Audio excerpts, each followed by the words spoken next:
Welcome to another episode of Systematic Geekology. This is a space where we seek to create and cultivate healthy conversations between those things we geek out on and the philosophical and theological questions that often arise out of our fandoms. Like, what does it mean to be human? What makes a hero? What makes a villain? How do the stories and narratives we geek out on shape how we live in the world? We are your priest to the geeks. We aren't all ordained, but we see ourselves as mediators at the intersection of geek culture and going deeper in our faith. We don't always have to agree, but we do respect each other, and we see everyone as a beloved child of God.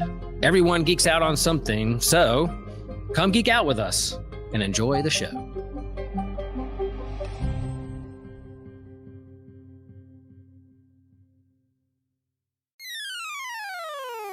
You're listening to an Anazal Ministries podcast.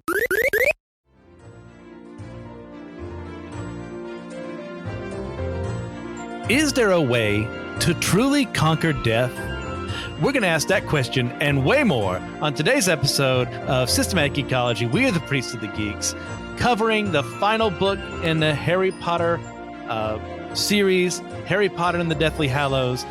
I'm here, Christian Ashley, as your main host, but I am joined by my co-leader of the rebellion against Joshua and all his evil that the world needs to be fought against. The fact that we can have that lovely episode in The Last Jedi and he still thinks that he won that debate irks me to no end. But Pang is here. She doesn't care about Star Wars, but she's on my side. So there's that. How you doing, Pang?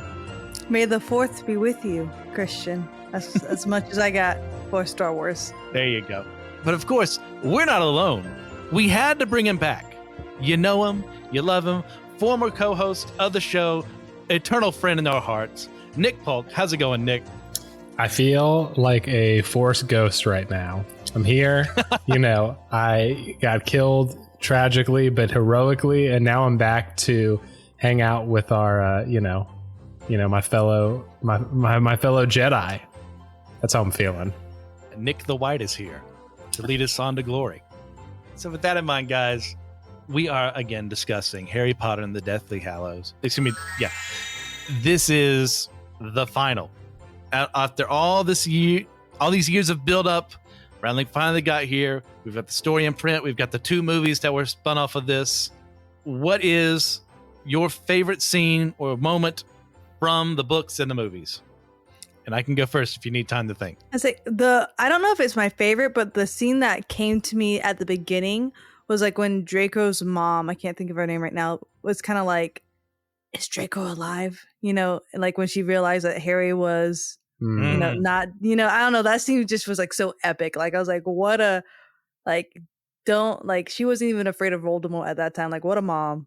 Yeah, that's a solid scene of like showing, hey, there's not total evil inside of the Malfoy's hearts. There's something there. A love of family, at least. She was such like she's like, he's dead. Yeah. What's her name again? What's the mom's name? Narcissa. Yeah, she's hardcore. The love for Draco, like you said, game changer. Definitely. I mean, she could have literally turned the whole book around if she would have been like, yep, no, he's still alive. We got to get him. Right. Yeah, just another case of Voldemort underestimating people, thinking that if I just rule with total fear, no one will ever rebel against me. Yes. And it fails because of a mother's love for her kid. Love wins. We call that a chiasmus. How about you? We call it a chiasmus. Yes. My favorite is probably the scene where Ron takes out the, I think, locket Horcrux. And I think that because I love Ron and Harry's friendship, particularly as bros, and obviously as they're camping and, Harry is becoming more irritable as the influence of Voldemort kind of takes over and he's close near the Horcruxes and everybody's just kind of being all grumpy and stuff, Voldemort-like, Death Eater-like, and all of Ron's securities gets, thrown out there from this Horcrux and he takes it out and him and Harry embrace. And I think that one of my favorite lines, I think it's from the book, is when Ron's like, it doesn't sound very cool when you put it like that after, Harry kind of recaps what he does. And Harry's like, yeah, it's never as cool as people say it is. Like, that's what I've been trying to tell you. I love that line. They like reconnect as bros. That's probably my favorite scene. Yeah, I had another scene in case someone else chose my scene, which Nick did, but I couldn't agree more. This is a tremendously great scene. It's, Ron coming back after leaving them behind to be the hero he always could have been, to seal that moment. And I've actually got the quotes up here because I'm not going to remember them offhand. It's like, it starts with Harry telling me, you sort of made up for it tonight. Getting the sword, finishing off the Horcrux, saving my life. That makes me sound a lot cooler than I was, Ron mumbled. Stuff like that always sounds cooler than it really was, said Harry. I've been trying to tell you that for years. Simultaneously, they walked forwards and hugged. It's what like a bromance. Yes, this is Ron has never been my favorite character. He's never been my least favorite character, but this really solidified him as someone like, yes, he is Harry's friend. They're through this whole ordeal together. No matter how many hiccups there are along the way, they're bros. They're going to finish off the rest of these Horcruxes together. I mean, if we're talking about like scenes that just kind of like wow, redemption, what about when Dudley was like, I don't think you're a waste of space, Harry? Such a powerful scene, too. Oh my goodness. So good. I was like, he redemption. Kind of. That's Dudley for I Love You. Yeah. And Petunia, too, kind of getting a moment there of like, she lost a sister, too. And she's doesn't want to leave Harry either. They had this contentious relationship with each other, but there is still love there. And then there's Vernon, who's nothing will ever change him. Like, he doesn't want to even go. He remains a constant. Turd. But yeah, that's such a great character moment there. My backup is the scene where after McGonagall has kind of like kicked Snape out of Hogwarts, she rallies the troops and gets the order there and everything. And it's like, man, if that woman told me to go into hell with a water pistol, I'm following her. Let's do this. Oh yeah, 100%. I love McGonagall. Absolute babe, eternal babe. Eternal. Oh yeah. All right, so those are our favorite moments and scenes. How about characters? How about our favorite characters that came out here? But let's go to favorite characters. My boys, till the end, -1, unfortunately, after the end of this book. Fred and George. They arrive in the very beginning. They crack some jokes to help, get rid of the mood. Mad Eye's not taking none of it. But then they still make the play to pretend. One of them pretends to be Harry. I can't remember which one off the top of my head. Oh, actually, both of them do, don't they? Yeah, they all pretend to be Harry. Yeah. Well, I think right. one was driving, one was maybe one was driving, one was not. I can't remember. I'd have to look that one up again. And then later on, when they are part of the official resistance with Potter Watch, like having this radio system in check so that only wizards can hear who are on the in the know to resist Voldemort. Like, who's organizing that? Well, it's not Mad Eye Moody, because he's dead at this point in time. It's not Kingsley Shacklebolt. It's not Arthur Weasley. No, it is George and Fred and Lee Jordan. It's like, I love these guys. They're my everything. I'm so sad to see one die. It makes sense narratively, but it still hurts. How about you guys? I just got to reflect on, one of the best lines too, when he gets hit in the head. And in the book, he calls him, I can't remember which one is which, but one of the twins calls the other one Your Holiness because he's holy. It's just hysterical. Just the best. It's got to be. Let's see. Yeah, I think it's got to be Dobby this round. This book. Usually not a big Dobby fan. When he's working in the kitchens and stuff, and he kind of helps Harry, Hermione, and Ron. That's in the Goblet of Fire, right? Or that's when they find that he's working there. I'm pretty sure. Yeah. So I think he kind of gets annoying. He's sweet. He tries to help Winky and stuff, but he truly becomes like an epic, awesome friend, total hardcore guy, and sacrifices himself on behalf of Harry. And it's one of the saddest scenes to lose Dobby in the Deathly Hallows. Oh yeah, just like coming in clutch at the end of the day to make sure they got out alive of Malfoy Manor at the cost of his own life. And a really heart-wrenching scene where Harry is digging a grave for him manually, and then I think it's Ron and Dean come in to help him because they're at the the house. Bill and Fleur's house. It's like, oh man. Yeah, that's a good one. Peng? I just want to take the moment, since we're talking characters, to say R.I.P. Hedwig. Oh gosh, Mm. yes. Yeah, that was The upsetting. first loss. Like, I just felt like that needed to be honored right now, because I was so sad when that owl died. So sad. Like, because I equivalate. Wow, that's a great word. But I know it's equal to if my dog passed away. Yeah. I would be destroyed. I would not be able to go to work tomorrow if something happened to my dog today. So R.I.P. with that. I think my favorite character is Fleur Decor. Okay.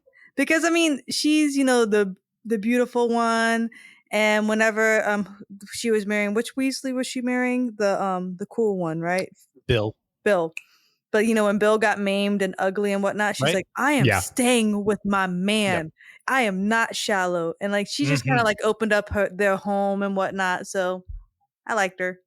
Yeah, solid choice for her standing up for herself and their marriage, and then providing a safe haven a little bit for our characters. Yeah, it's like perfect. It's kind of like, oh, there's evil, there's doomsday. Let's get married. What a flex. What a flex.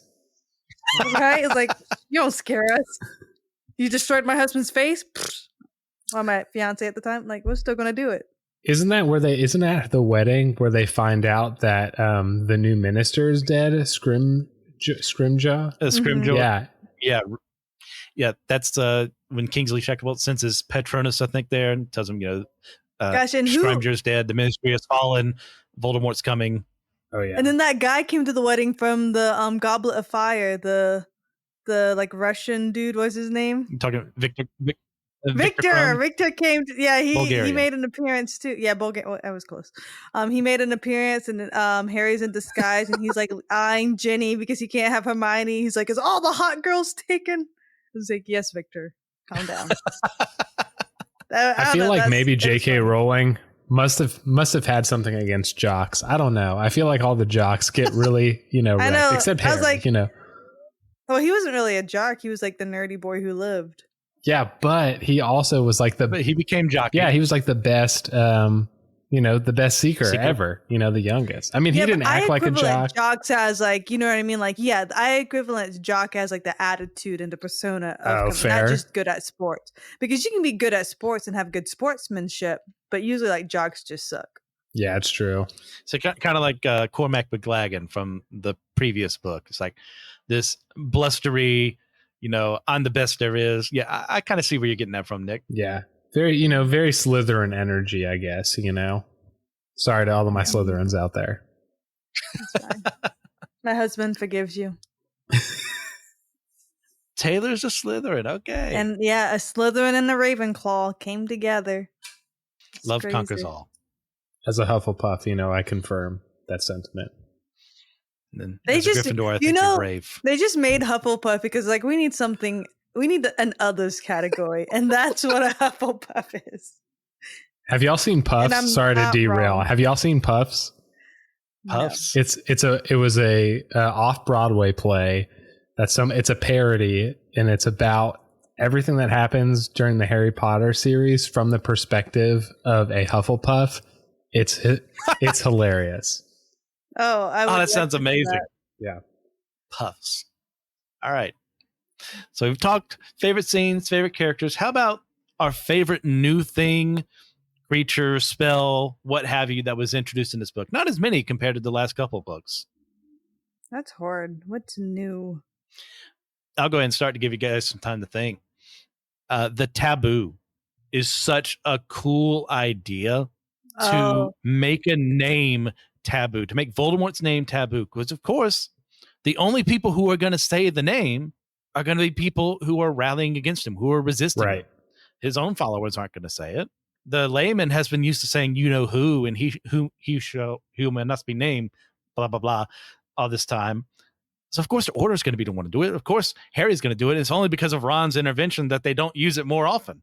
So it's such a cool idea from your villains to give them a great way to strike back against the people who are going to be completely unprepared for that attack. Yeah. I love, too, that, like, Harry Potter does such a cool job of, like, finding stand-ins for technology, because obviously there's like lots of surveillance going on, giving like the Big Brother type of vibes with the new ministry. And like you said, that taboo spell is like almost a perfect allegory, or I guess function, a magic function for our for modern day surveillance. Oh yeah. Peng, you got a favorite?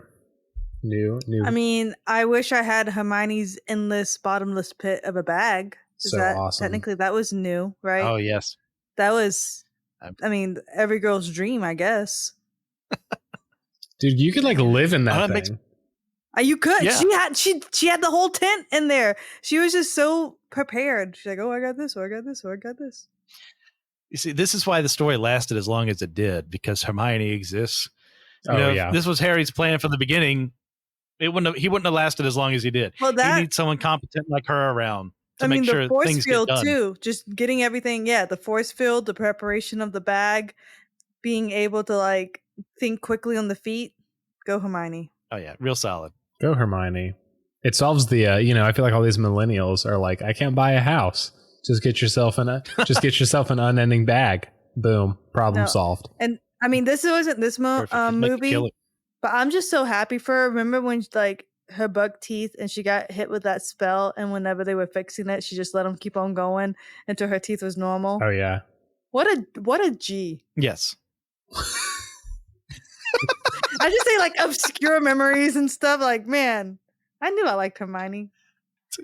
Why can't I do that? Yeah, I was like, she's great. Man, before I take us off, where's my hair replacement spell? Where's the where? What are you about to say, Nick? I was going to say I don't want to take us. I don't want, I feel like it's tough with these movies, especially with Emma Watson playing. Emma Watson. Yeah. It's hard because Hermione was like a goofy looking little girl, and like you said, it wasn't until she got hit with that fixing spell did her teeth become normal.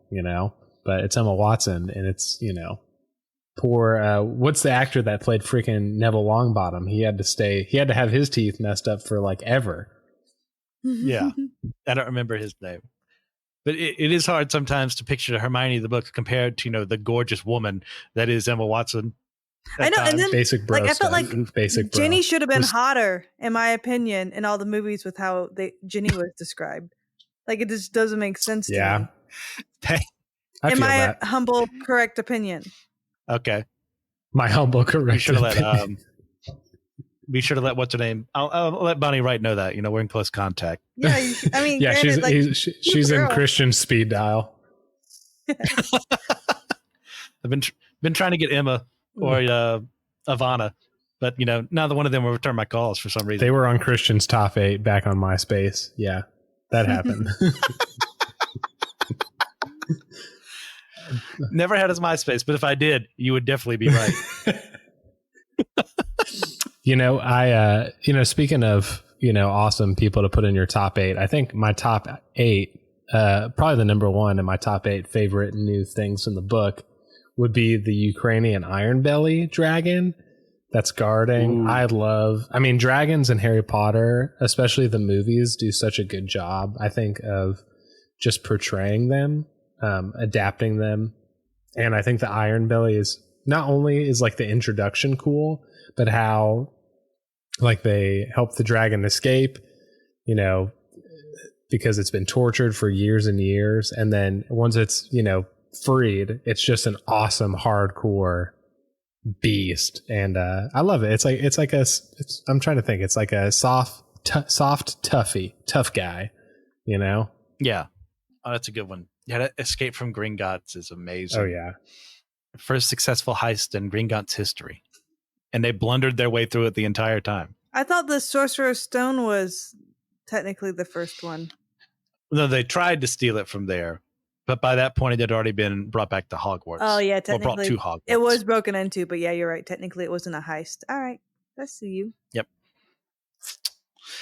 Yeah. Also, I guess new characters we can add that at list too. Xenophilius Lovegood.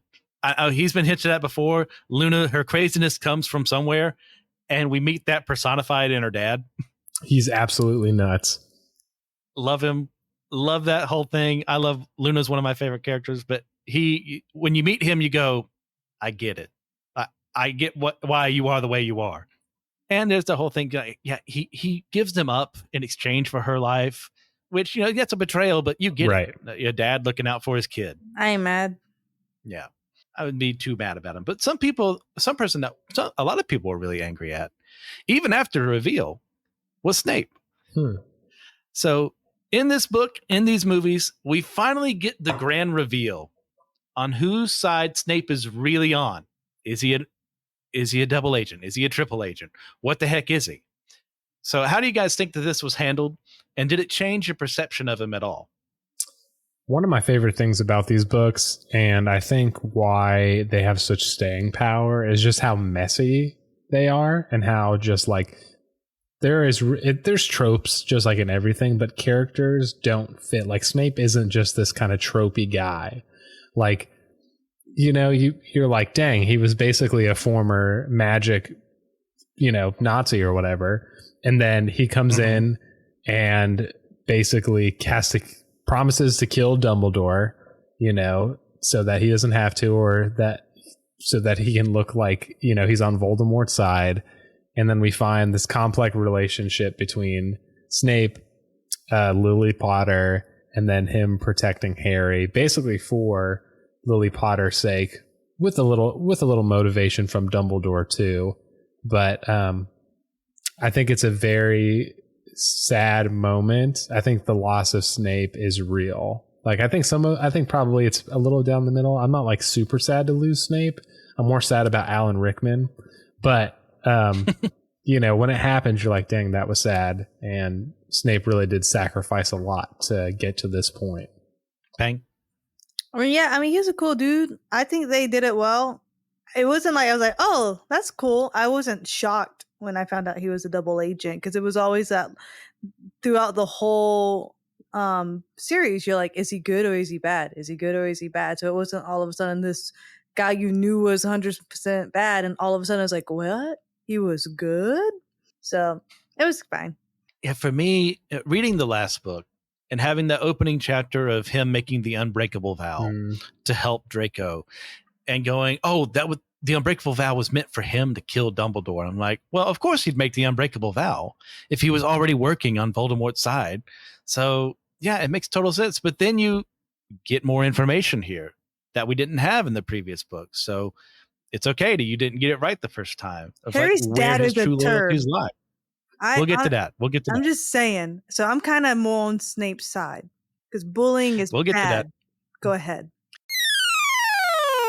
Consider subscribing on YouTube, where you can get some other stuff. You get exclusive series like our comic book catch-up, Manga Mustard, Drinks with Tejas, and a companion series we do each year to go with our annual theme. You also get access to Friday Night Frights and Wednesday Night Weeaboo and Spidey Swing-Bys with Christian Ashley. You get access to other exclusive shorts, like what I'm going to be doing soon are non-canon, where I'm going to be reviewing different IPs that are outside of canon from our favorite fandoms or the Bible, and discussing whether or not it should be canon.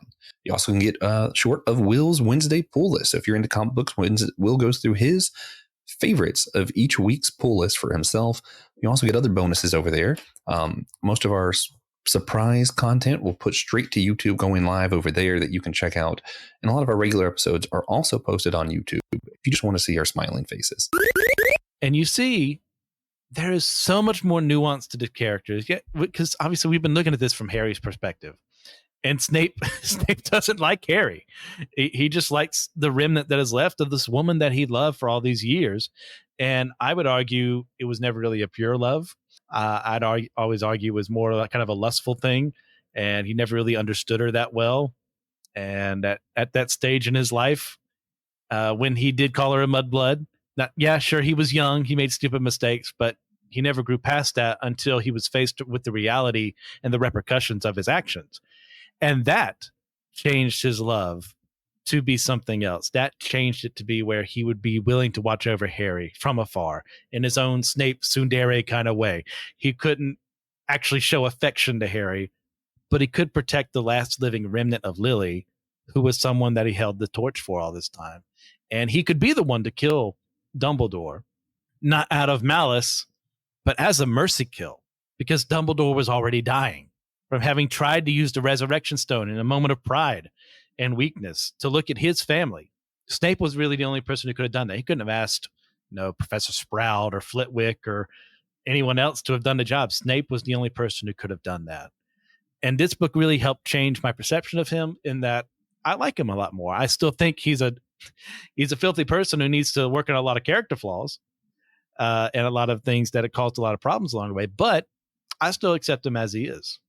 Yeah, well said. Everything you said, well said. I hadn't really thought about Snape's love for Lily not being pure. Like, I think we all get the icky vibes when we see Snape, when we go through his memories and how he kind of watches Lily.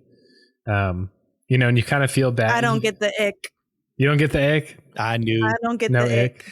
Yeah. Pang's a shipping heretic, but continue, Nick. Shipping heretic who does not get the ick. Nope. I think when you see that James Potter and his crew bully Snape, you're like, dang. Which it's also just adds to the, like, people are complicated and people grow up and do really mean things. But very interesting. Yeah, I hadn't really thought about the not pure love and him being more of like a kind of creep in the bushes type of a thing.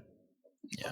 Yeah, I think it's not that he doesn't love her. Sure. I just don't think he loves her as truly as he could have, in that he never would have said what he said. And sure, even if he had said that, he could have apologized, actually meant it, and never gone on the path that he did. But instead he doubled down, and that caused more issues along the way. But did he obviously I feel like we would say so, but did he redeem his love for Lily by sacrificing himself for her son? He obviously redeemed himself for the story and the wizarding world, but then does his love transition from not pure to like kind of getting there to like doubling down and being a bad guy to then being like, oh, he actually did love Lily? What do you think? I'm going to say yes and no, because I still think at the very end it was a selfish love. Because what's the last thing he has to do? Look at Harry's eyes. Not look at Harry. Look at his eyes. The thing that reminds him of her. So I still think he does love Harry in his own Snapey kind of way, but it's not as pure as it needs to be. It's not a true unconditional love. Well, I mean, we can't all be like Jesus. Only he can purely love us. So I don't know what you're expecting from my I'm man. working on it, Pang. I don't understand why you put in a Christian value on a non-Christian guy. Like, geez. Because Jesus expects it of everyone. What about Jesus in the wizarding world? Let's get into that. Yeah. Oh, we got some verses to talk about later on, too, that show up in this book. But Pang, I want you to be able to defend yourself, not just to shout you down because I think you're wrong. Like, open up. Why is Snape's love okay? Because love is love. Just kidding.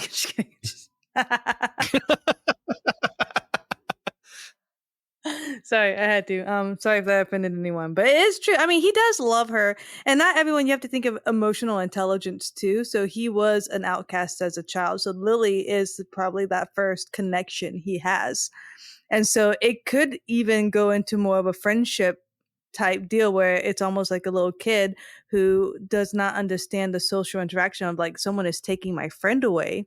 So not only is someone taking your friend away, you also has the emotional damaging of being bullied. So of course, so now he views James as a bad person, as a person who is fake, as a person who is untrustworthy because he bullies Snape's, but then like tries to flirt with Lily. So he is just trying to defend his friend, and he doesn't understand that people, we can all think about as a child whenever one of your best friends gets another friend and they start getting closer to someone else. Like, and he didn't have the emotional intelligence to handle that. So that's why I'm saying his love doesn't give me the ick. I just think he was, deprived of love to understand how to receive it and share it. If you want to get, counseling wise. But yeah. And then, I mean, I don't know about redeem. We can't really say if he redeemed it well, but he did. He made a vow and he saw it through. So, I mean, I don't love my husband perfectly.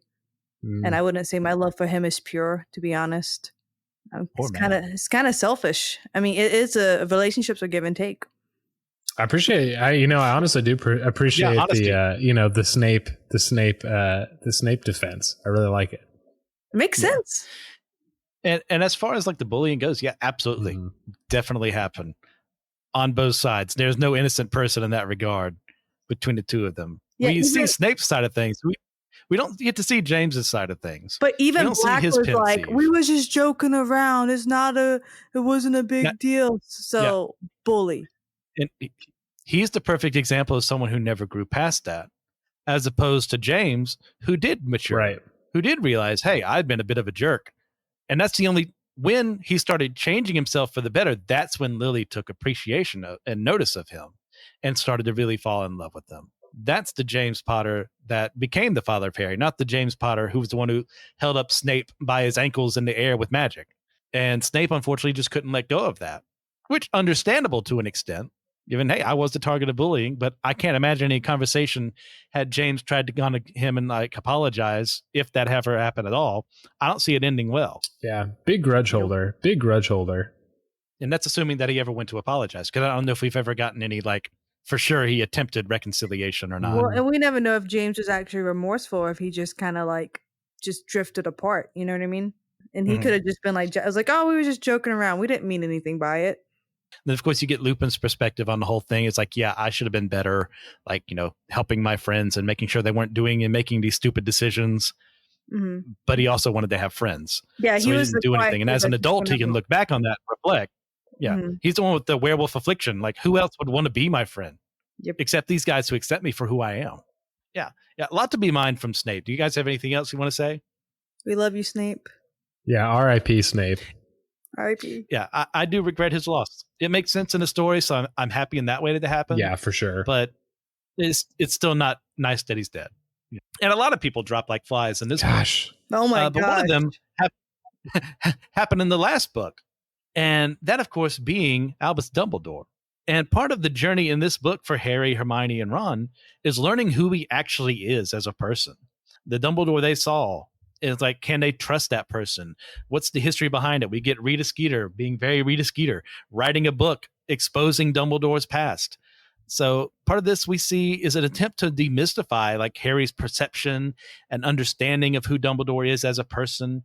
So guys, what do you think that we can learn from how the book handles finding out more about your mentors and heroes?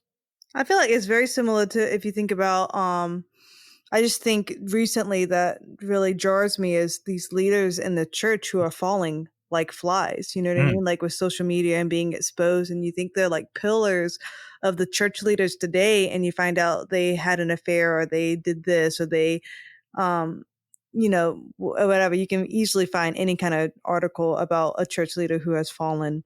And so it's just the reality of who you think is, might put up on a pedestal is not all who they're cracked up to be, because everyone has their flaws.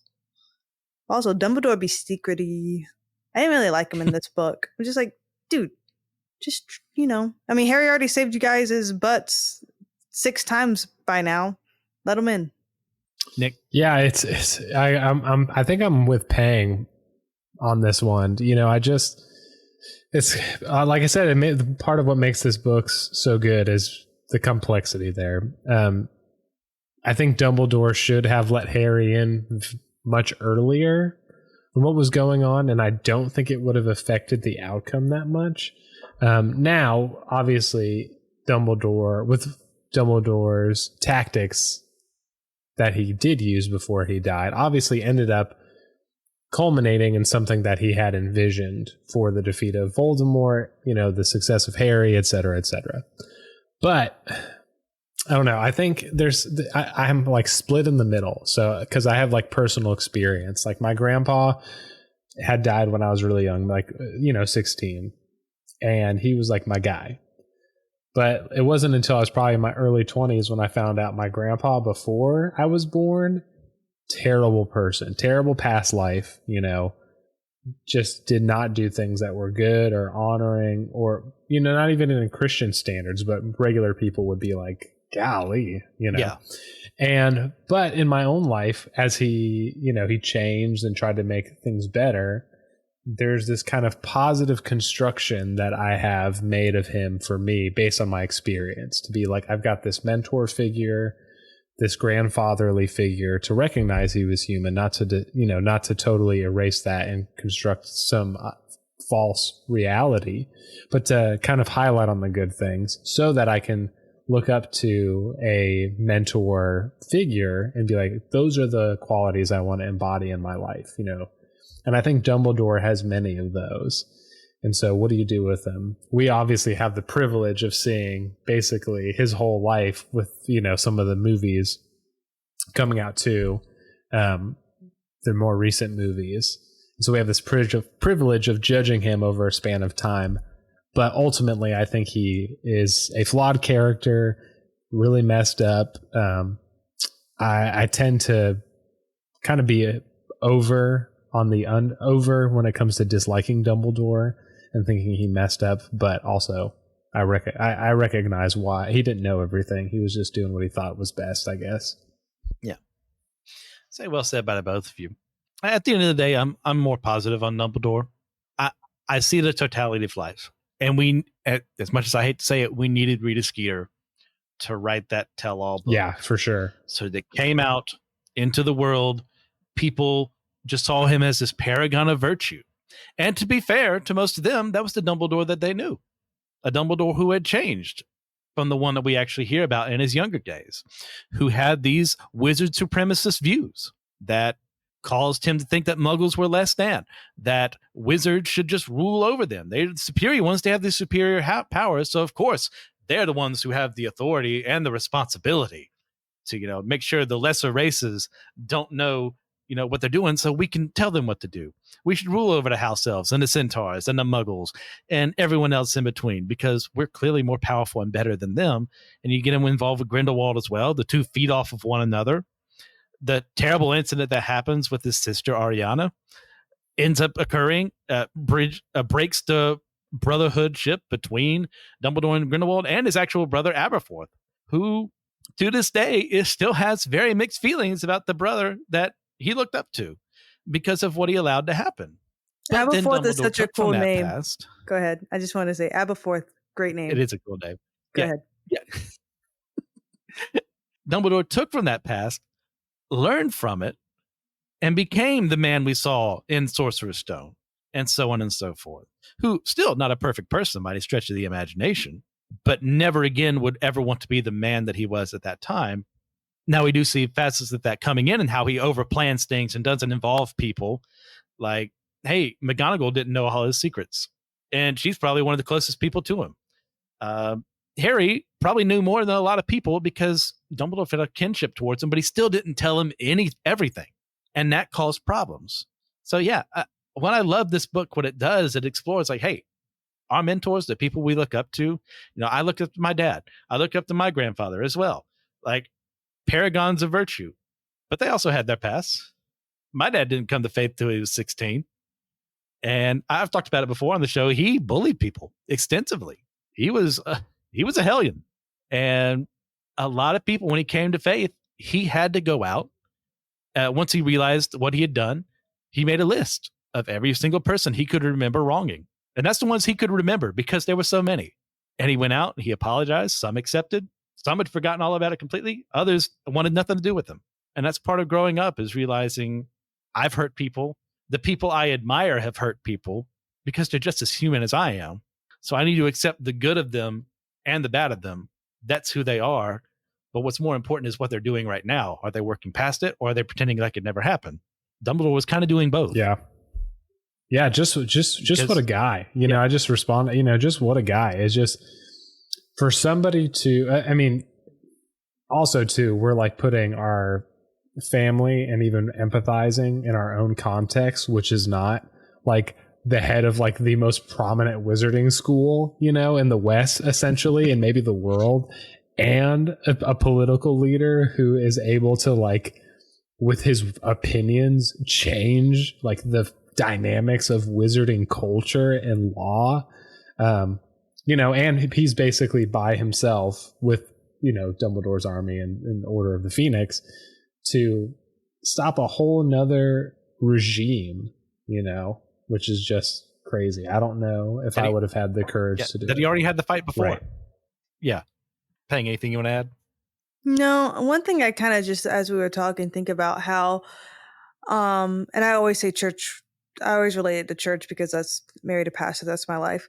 But you never know the weight on someone's shoulders, the higher up they are. Like when you are a senior pastor, even like deacons and like the youth pastors or the worship pastors, stuff like that, you will never know the weight of decision making because you're just not in that role. So I mean, I'm like, come on, Dumbledore, let Harry in, but the reality is only Dumbledore knows the weight of all of it, you know? So it's something to be mindful as you, even since we're in our political thing, even like political leaders, we can say a lot of stuff, but we'll never know the weight of those positions. And I will say one thing that I do find very admirable about his character is that he never sought to become Minister of Magic. Yeah. It was practically handed to him in the same way it was handed to George Washington to become the first president of the United States. All he had to do was say yes. And he did. Well, Washington did. But Dumbledore said no because he knew what he had done with power beforehand. Imagine what he could have done with that power now. And he didn't like what he saw. Mm-hmm. And that takes some serious self-reflection. That's a good point. All right. So moving on from there, we go to our main villain, good old Voldemort. After 7 books of build-up, a couple fake-outs, a couple, you think he's going to show up, but he doesn't. We have him, our ultimate big bad, has his ultimate showdown with Harry. How effective, in your opinion, was Voldemort as a villain for us in this book? I thought he was pretty good. He's, I think I've talked earlier. There's so many parallels between Harry Potter and Middle-earth. And Voldemort is very much like a traditional Tolkienian type of villain where he is pure evil in the sense that he wasn't evil at first, but has chosen that path and moved on and corrupted himself and decided to choose self-aggrandizing over other things. And his whole downfall is based on him basically not understanding that people do not think like him or do not fear him. Yes. And I will say that one of the things that Sauron does that's, in the book, that he stays in the background and manipulates his peons to do his work. And Voldemort very much does it at the beginning, but towards the end, Voldemort himself leads the charge, which I think is, I'm trying to think of the right word. I think more of a motivating factor for people. I think that there would be more, I even think the villains, I think Death Eaters, I think they maybe are not as participatory as I think they should be based on Voldemort's presence towards the end. Now they do show up as an army and, they attack Hogwarts and stuff. But, and I haven't read the child, what is it? Yeah, don't worry. It doesn't exist. Yeah, I mean, I'm down for that. But I don't know what happens if other Death Eaters or somebody leads the charge. I feel like everyone here, after Voldemort dies, everyone scatters. And I just don't know if that would happen, But I don't know. I guess that kind of happened with, Hitler in Germany. And Voldemort's basically Magic Hitler. So anyway, I think he's a good villain.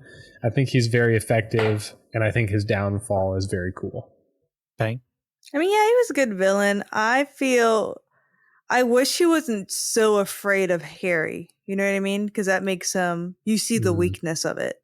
And so because of that, I wouldn't say he's a top tier villain. He just looks like a scaredy cat trying to appear bigger than he is because he's already been foiled so many times by Harry. And a lot of it was like accidentally stumbling into defeating you. Oopsies. Glad that worked out. So I'm kind of like, what kind of villain are you, dude? So I feel like he could have been a little bit more strategic. Like if I got trust issues, I would have been seeing if Harry was really dead for myself. I would like, this is going to be a little morbid, but I would be like stabbing him. Like, you know what I mean? Like making sure, like if I really wanted someone dead, like ain't no way. I ain't leaving it a chance. I want to burn the body. Like just totally. Like totally. Even in scary movies when they think like, oh, we got him. I was like, no, you did not get them. You did not get them. They're going to come and jump scare me in 10 minutes. You did not get them. How many Halloweens do we need? Okay. Like you said, how many? Yeah. Like they're not dead. Like, gosh. How many times before we just incinerate Michael Myers? And so I'm just kind of like that. I was like, dude, so I found it kind of I just didn't see him as a villain in this one. I just saw like a dude throwing a temper tantrum. Yeah, Pang, this is why we get along so well. I think we would make excellent villains together. Because we would kill them. Because we would learn, hey, sometimes you got to get a little dirty. Sometimes you got to do things yourself and make sure and confirm the hero fighting against you is dead. I mean, I tell people you got to be a little genre savvy. If I'm going to jail, I'm making it worth it. I'm not going to for attempt murder. I'm going to actually do it. It's the same life sentence. Gosh, make it count. Oh man, if only Kino were here to discuss murder too, it'd be perfect. I mean, I'm not going to just hear him now. If I would. Kino would emphasize. He'd say, "I'd kill everybody." You know, I can hear him, dude. I can hear him. For me, Voldemort here, I agree. He's not the greatest villain in the history of fiction. Yeah. He is pure evil. There's reasons for why he's pure evil. I don't think he's underdeveloped. I don't think he's one note, but he's not nearly as good as other villains. But that's okay. He is perfect as who he is. And that is a megalomaniacal maniac who is in charge, the strongest there ever was. You're going to follow him or you're going to die. But as we've rightly stated before, that sphere of influence he has around the people that call themselves his followers starts to break because of those same characteristics. He has Draco Malfoy use the Cruciatus curse on the people who failed to get Harry, Ron, and Hermione at the very beginning of the book. He has inspired such a realm of fear that Lucius has been abused as well by him.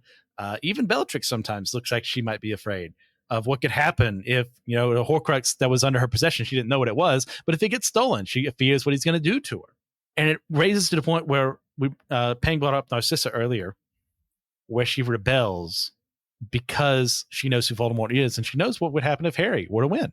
He wouldn't be around to boss her family around or cause them to be destroyed. Like, hey, yeah, if they win against the people at Hogwarts, well, he's in charge now. Who's he going to turn against next? Who are the people who weren't as loyal as other people? And that's what villains like him ultimately do, is they create enemies out of the people that are supposed to be their allies, that they end up becoming the biggest thorns in his sides that the heroes never would have imagined. And his end is perfection. He has found the thing he's been looking for this whole time, in immortality, as that shriveled up little thing that can't interact with the world, is kind of in this in-between space of life and death. And that's where he's going to remain for pretty much eternity in the Harry Potter universe. An apt downfall. Very much so. And that kind of, unless anyone has anything else to want to add to Voldemort, that kind of brings us to one of the core themes of the final book, arguably of the series as a whole, in how one in their lives fights with and or wrestles with the concept of death, and how that applies not only to the plot of the story, but also the characterization of the people involved. And in fact, earlier for the Potter's Grave, we do see a quote from the Bible show up. So I feel okay adding that in here. We try not to shoehorn, verses in here. This is actually from the source material, so I get to use it for free. Yay. Ooh. Just like our salvation. Go ahead. 1 Corinthians 15:26, here quoted as, "The last enemy that shall be destroyed is death." So, gentlemen, lady, how does this story handle this conundrum? And do we agree with the story's premise that we need to accept death as a part of life? Mm-hmm. Well, in Christ we have everlasting life. So I'm just kidding. I'm not kidding. I'm trying to think. Is it okay if wait? No, I'll let you think. You jump in, Pang. No, you cook. Let him cook. Sorry, I've been hanging out with high schoolers all day. No, legitimately, I've heard so many kids say that ate so much, and I'm like, I can't. He ate it. Like, dude. whenever someone, like, I hate this new lingo. Like, let him cook. I was like, is there going to be food involved? Yeah. Can I have some? Wait, there's no food. We're straight old people now. Kids call each other chat. They're like, "Oh, I'm sorry, chat," and I'm like, "Listen, the mod is stepping in, okay?" And it stops them immediately because it's so cringy to them, and it's the best. Mm-hmm. Yeah, wow. But coming into accepting death, I think that when it comes to the book, and I don't know if this is reflective of J.K. Rowling's real life views or if it's just in the book. I know Tolkien and his cosmos, his death is a gift for humans rather than a punishment. And so that wasn't reflective of his own Catholic beliefs. He believed in the traditional fall based on human sin in the world. But, for me, I think that I like Harry Potter's take on death more because I see which I'm not a resident systematic ecology person no more, but as a former resident, as a systematic ecology always emeritus, as a process person, I see death as a part of life, and that, eternal life being more of like a symbolism for Christ dying for us in every moment, and where even when we do die and our body decomposes, that who we are doesn't stop there. And in fact, who we are influences, whether it be through memory or our physical energy or whatever you want to call it, right? God's use of our lives and things of that way, that we don't truly die there. So I'm cool with death being a regular part, and I think death can be defeated because we recognize that death doesn't have the final say, and therefore it does not paralyze us and keep us under the thumb of fear. Yeah. So I like Harry Potter's use of 1 Corinthians there. Okay. Pang. I never really even noticed it, which I kind of feel like, I feel like you can take my Christian card now. But I was like, it is in there. Wow. Cool. My bad. So I was just like, reading the verse, so I can read like the verse before and verse after and stuff. And so we know like Paul is writing this is in one of his letters. And so it's pretty much stating that the wages of sin is death. And so he's pretty much writing to the church. Gosh, now I just read it and like kind of saying like, kind of letting them know like this is almost like the final battle, because in Christ we will be resurrected. So I don't know, because I'm not, as someone who's not afraid of death, and I kind of sometimes wish that Jesus will come today. I think it's fine, but like I said, it didn't stand out to me, so I don't have much to say on it. I'm like, cool, you used a Bible verse. That's fair. Okay, that's fair. I mean, yeah, I could have gone like charismatic and said some stuff. I was like, I don't feel like faking it. You know what? We're better off. Yeah. I'm ready to get slain, like harried, and then come back. I could have gone ready. through like the whole.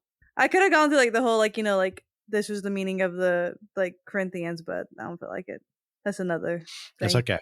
So when I look at all these people in the story and how they look at death as something to be feared, as something to just accept, as something that's just a part of life, we go to the story of the actual Deathly Hallows, for which this book is named, and we have the three Paravel brothers. One tries to use and find a way to fight death.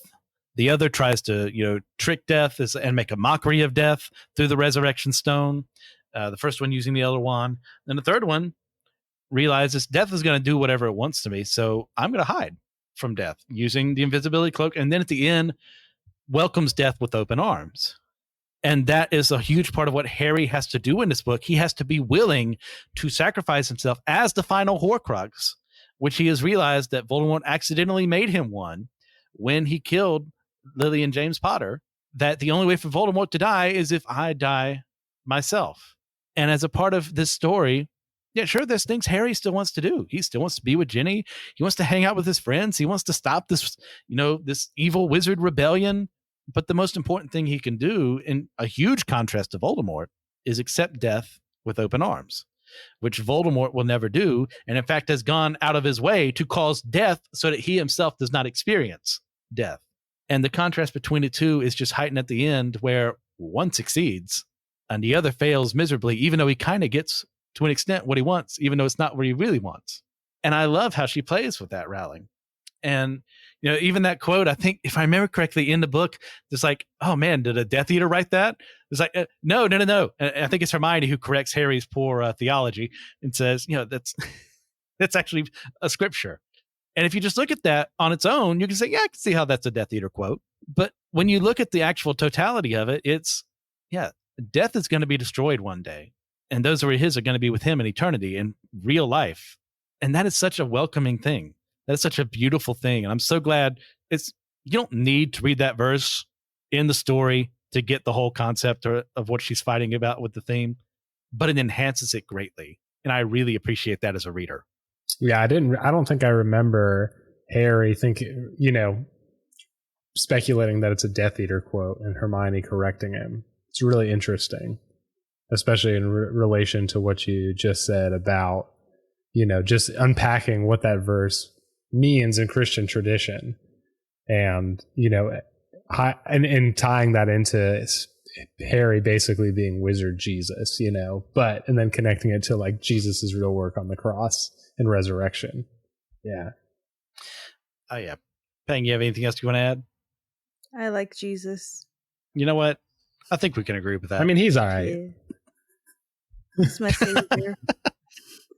Is he on your top 8? Definitely top He's 8. number 1 in my heart.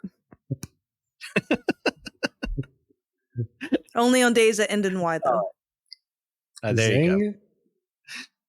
All right. Well, with all that in mind, as we kind of get towards the end of this, was there anything in this book that we would have liked to have seen more explored about, more opened up about?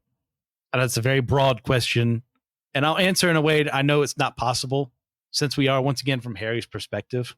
But I want to see the resistance inside of Hogwarts so bad.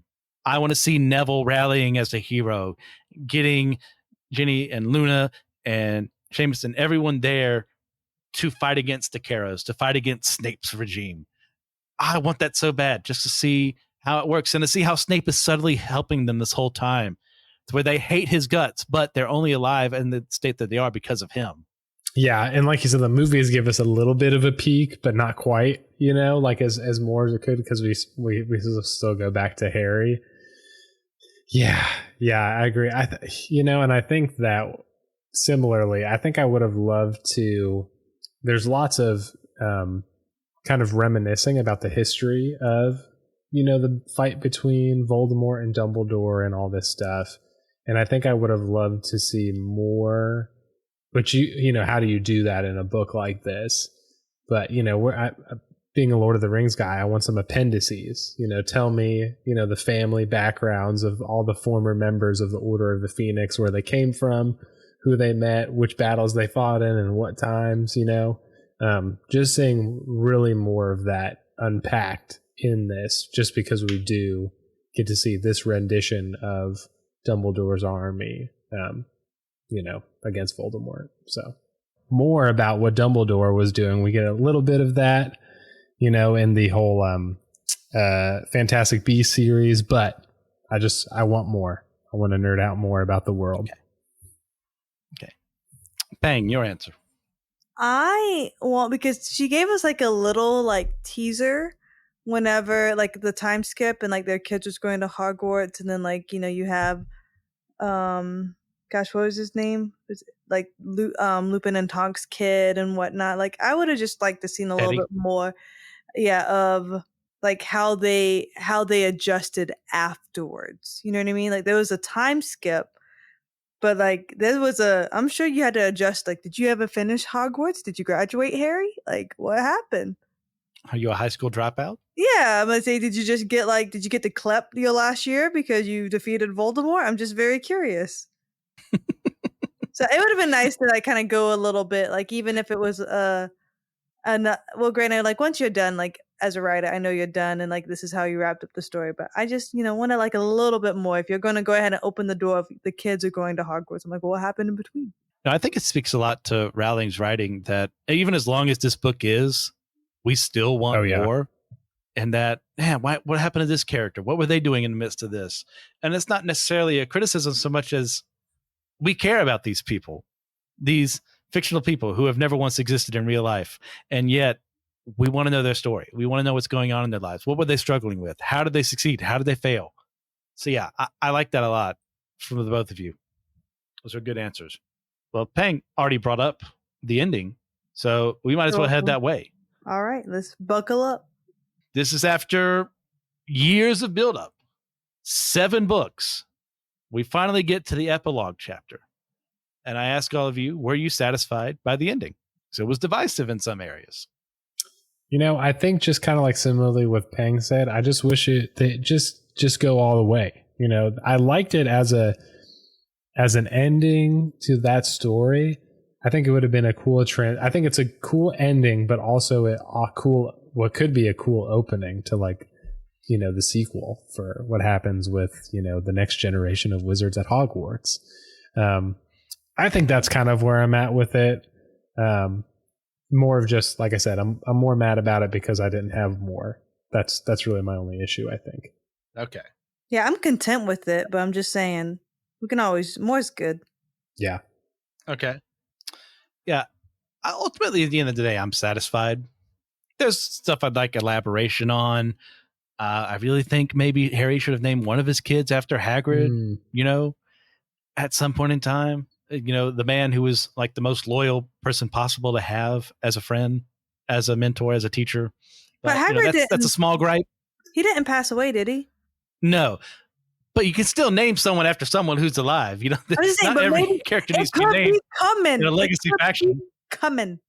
It might be. You don't know.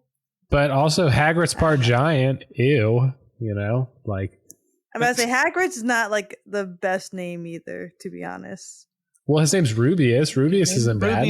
Yeah, done. Yeah. First name, yes. It could have been the middle name too. The one no one ever sees unless they're me, and my parents make me use my middle name. Well, his whole son's whole name is kind of ridiculous. You know what I mean? Albus. Yeah, it's also just throw Hagrid in there. What's the other kid's name? Doesn't he have 2 kids? There's 2 more. One is like Lily Luna. What's the other one? It's like could be Hagrid. Harry's kids' names. Let's see. Yeah, Lily Luna, James Sirius, which makes a lot of sense, and Albus Severus. See, they even named her after Luna. Luna's still alive. Could have thrown Hagrid in there. Just saying. Well, we will die for Hagrid. Yes, of course. Look, if there was some guy like him at my school growing up who was just this big guy, a very friendly guy who always opened up and had fun with you and looked out for you, what kind of person would I be not to make that man a priority in my life? Yeah, I feel the same way. Yeah. But as far as the ending actually goes, I love the setup there that things that don't happen and I refuse to talk about ruin later along the way. But the idea of what if I'm in Slytherin, Dad, from the youngest son? What if the sorting hat puts me there? So one of the greatest men I knew, one of them you're named after, was from Slytherin. That is such a good bit of character development in the years we've yet to see Harry go through to show how much the Harry of of book 1 doesn't want to be in Slytherin, not knowing as much as he does now. And yet this one is okay with his son being in Slytherin. And the fact that a scar no longer hurts. That's like the perfect cap off there. Yeah, agreed. I really like that. There's so much healing relationally, emotionally, arguably spiritually, and physically with the scar. Yeah. All right. Well, we have anything else to add to that? I don't think so. No. Okay. So guys, we're heading to the actual wrap up now. Where we will do our what we're geeking out on and our recommendations, because some idiot forgot to do that earlier. Can't imagine who. But if you're a special Patreon or Captivate listener, we have a special bonus question for you. And that is, if we had to prevent a death only to cause someone else to die as a result in the book, in the movie, who would we save and who would we kill off instead? Got to put them on the hot seat. You can't just save someone for the sake of saving someone. Got to make it work. So if you're interested in that question, throw a little money our way and we'll give it to you. I have what's it called, a controversial thought for it. So give us money so you can listen. You would ever have a controversial thought, my dear friend. Oh, yeah, it's going to make you guys angry. All right. You guys, rating and reviewing this book, what's your final score out of 10? 9. That's high for me. I think I'll be with you there. This is one of the best, if not the best book in the entire series for me. yeah, I'm gonna leave it there. I like it. Okay. Yeah. I still flip flop between Order of the Phoenix and Goblet of Fire being my favorite. I put those at like a 10 out of 10. I'm satisfied with giving this one a 9. There's some things there that I'm not big on, but for the most part, I enjoyed the journey. I was along for the ride. She ended it about as perfectly as you can. So 9 out of 10. So, lady and gentlemen, what have you been geeking out on recently? I don't know why, but I started rewatching. I just needed something on in the background while I curled my hair, and it was Prince of Tennis. I chose. I love that little. So random, right? I was like, I wonder what Rio Atchison is up to. So, yep, I'm gonna say that one because it's been my background anime. Nick? So random. Mine is also an anime, not the Prince of Tennis, but I've been, R.I.P. Toriyama, Akira, rest in peace. But I've just gone back to going through the Dragon Ball Super series because, we're going to get a new Dragon Ball series at the end of the year. Oh, yes. And I've got a bunch of the manga for the stuff that didn't become animated into anime for the ending of Dragon Ball Super. So I'm just diving in, All right. Well, and it's a surprise twist. I also am choosing an anime. Ooh. Yeah. Some romance anime at that. Oh, talk to me, Christian. I needed that in my life the other day. Like, I was feeling kind of down. I needed some wholesomeness in my life. I just hit the random button on a certain site that I won't name, and I dropped upon 2 movies, a miniseries, and a series that are all kind of in the same universe that has some similar characters. The first movie is called I've Always Liked You. The second movie is called The Moment You Fall in Love.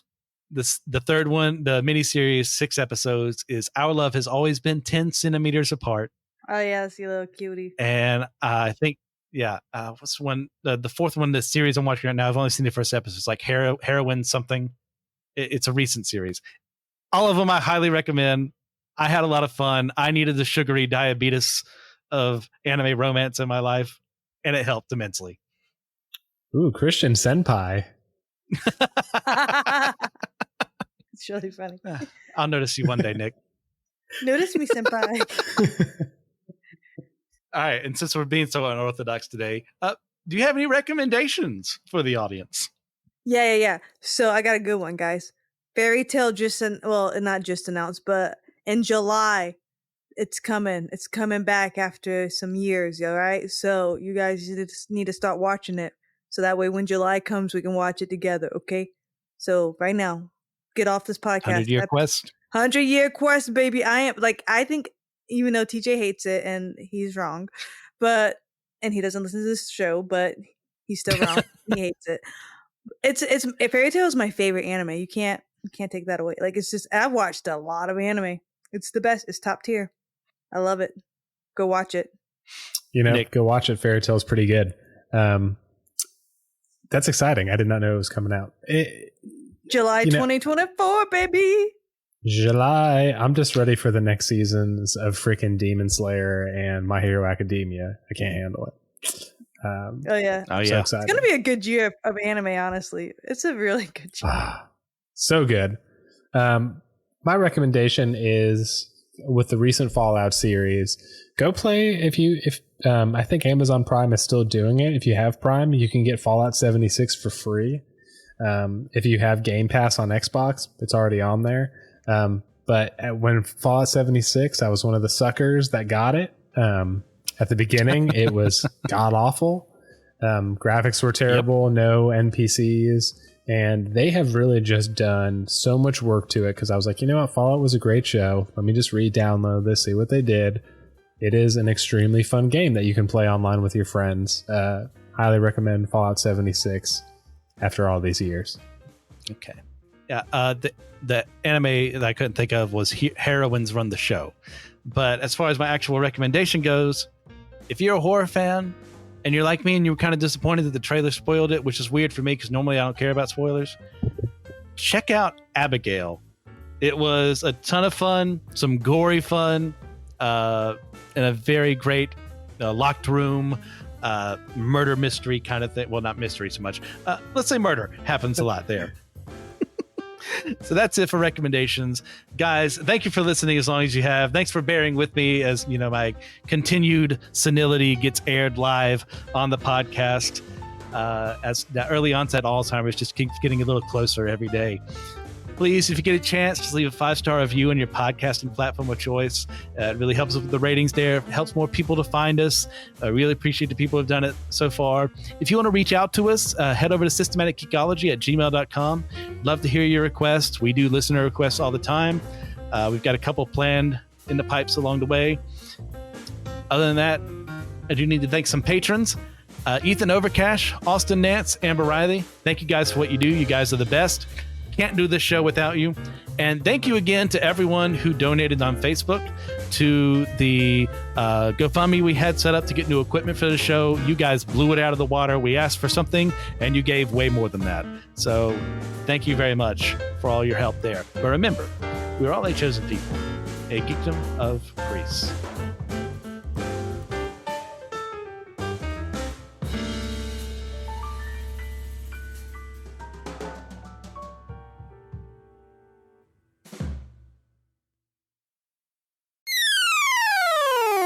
Hello, friends. Are you enjoying what you're hearing from Systematic Ecology today in your earbuds, or whether it's on YouTube, or whether you're in traffic, or whether you're at work? Well, there's another way that you can stay engaged with us at Systematic Ecology, and that's on our Instagram account. Yes, hop over to Instagram, follow.